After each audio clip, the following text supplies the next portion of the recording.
Hey there, everybody, and welcome to this week's Swimrun Live with me, Ville Engberg, as posted somewhere here. A couple of weeks ago, there were the TSR Awards, the Salamander Ranking, independent ranking system for swimrun that's based on both individual and as a team. And before the show, they had a seminar with a couple of very interesting guests.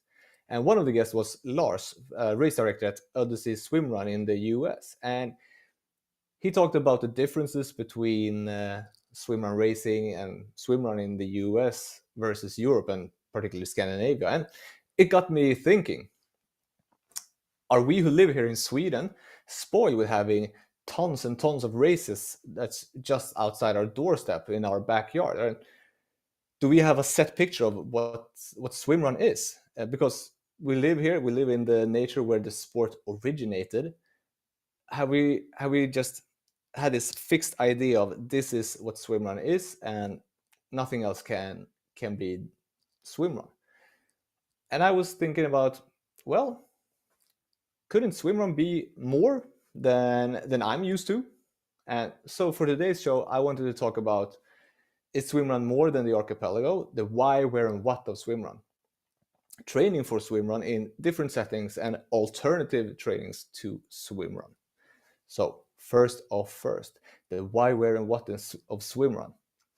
Of course, it originates from the Ötila Swimrun World Championships. And I mean, it's a fantastic race. It's the benchmark of our sport, I would say.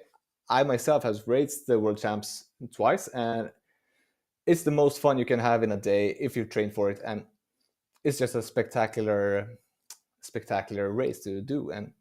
But it's not for everybody. No, not everyone wants to go out for 7 to 14 hours racing in the Swedish archipelago in September. Most of us want to do recreational races that may take considerably less time to do. So, well, I'm watching other sports, I'm watching different swimrun organizations, and I've been watching the Super League Triathlon since I come from triathlon from the beginning, and I still have an interest in it. And they are doing really, really cool formats of indoor triathlon, doing treadmills and biking on your stationary bikes. They're also switching up the ordinary swim, bike, and run, so you can do multiple legs of different things. And that also got me thinking, like, can we do this in another way? And I know a lot of organizations are trying different and new ideas. We have here in Stockholm, where I live, we have the EX Swimrun, who has a super sprint. So it's a set course and it's a chase start. So you start a couple of times and you do one run, and then you do a swim, and you do a run, and then you rest for a period of time, and then you do it again and again and again till last man standing. And it's a super fun format. Could that be a new way of swim running? And we also have the Lost Water Race that combines orienteering and swim running.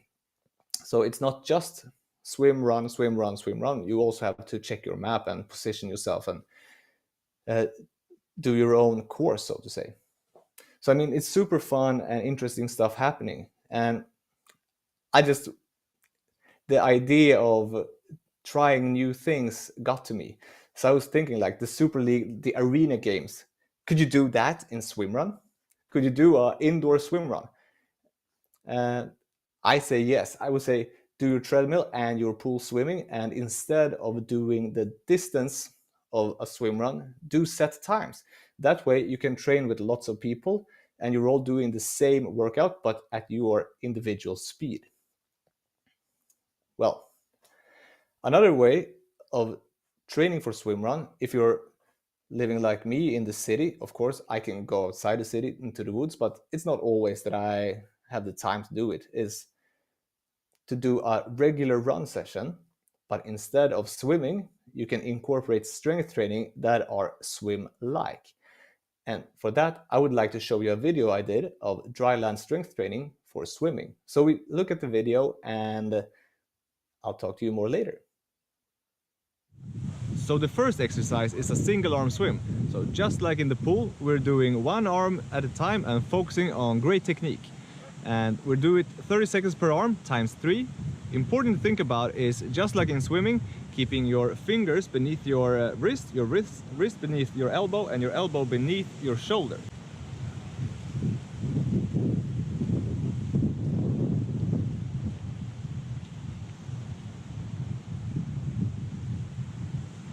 Next out, we'll do a combination of 2 exercises, so it's A, B, and we're doing them back to back, 30 seconds of each, times 3. And we're starting with dive bombers, and after that we're doing a dynamic stretch.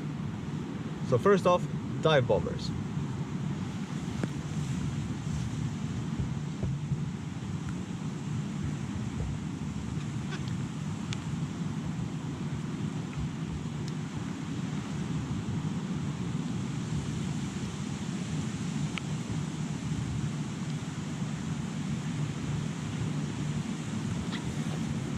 The second exercise,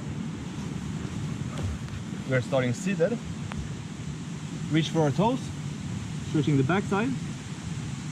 After a couple of seconds, put your hands at your hip and do a bridge. Coming down, starting over. So keep on doing this for 30 seconds, then take a couple of seconds rest and start over with the dive bombers. The next combination of exercise, you will do just as the previous, 30 seconds of each and then a couple of seconds rest, times 3. And the exercises are push-ups and reverse burpees. First off, I'm doing a couple of different variations of a push-up. Choose one that fits you. And after that, we're doing the reverse burpees.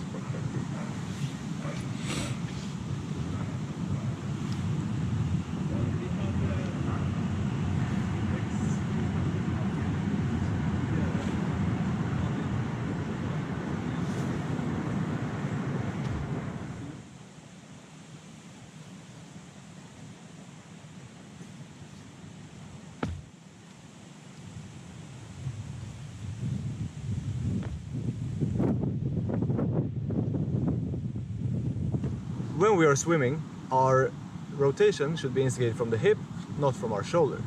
Therefore, we're going to do a plank with a rotation.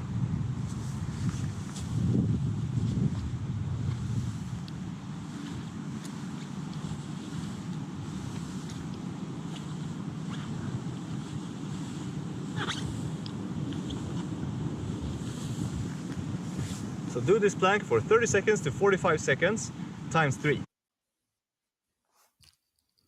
So you don't have to do this complete workout during a run session, of course, unless you're planning a swim run session with running that mimics like the pig swim from the World Championships, because that will take 20 minutes.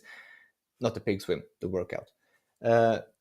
Regardless of that, I would say that you take these exercises and you run for a bit, a couple of kilometers, and after that you add 1 or 2 of these exercises, you do those, and then you start running again. And this will be beneficial for multiple reasons. The first is it will get you stronger, which will make you less susceptible to injuries. So that's a good thing. You'll be able to do more. And also it breaks up the monotony of running. So a win-win. And if you want more training ideas, we have a blog that's alternatives and strength training for endurance athletes. And here you have multiple sessions of strength training that you can do that doesn't take a lot of time. And because we're here in May in Stockholm, the UTA race is coming up this weekend. We have a UTA sprint challenge. And I'll show you. We have a video on YouTube and on the blog that you can check out while me and my friend Joachim are doing the sprint challenge. It's based on the course for the 2019 UTA. So all you swimrun nerds out there that knows the course in and out, you'll see there's a couple of differences, but that doesn't make it a bad workout. It's still a great workout. So the UTA sprint challenge is as follows. The run sections are as is, meaning that if there is a 500-meter run on UTA, you do a 500-meter run where you're at. But then instead of swimming, you do different strength exercises. So in this case, you start with 50 shoulder taps. Why 50? Well, because the first swim is a 500-meter swim, so I dial back a 0 from everything, and then you get up, do 1,100 meters of running, and then 35 tuck jumps, working your legs and working your explosiveness. Then a bit over a kilometer run, and then 10 push-ups, 400-meter run, and then 35 Russian twists, mimicking the rotation you do while swimming. So you can see that this workout, it continues and it works your whole body. So it will strengthen your whole body from your toes up to your head. And then you keep on you're doing the long runs here. I see 2,400 meters, then back extensions, then almost 2,000 meters again, 40 lunges. I mean, you'll be a muscle beast after this workout. Well, we also have the VAR challenge if you're up for warmer climates.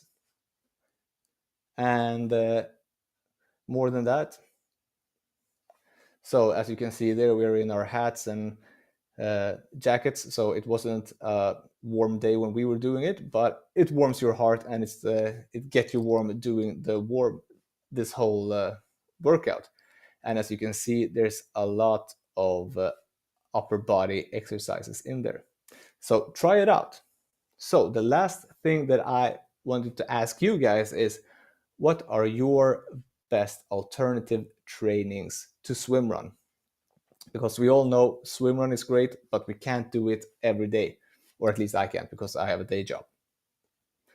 That's it for me this week, and thank you and welcome to TOT.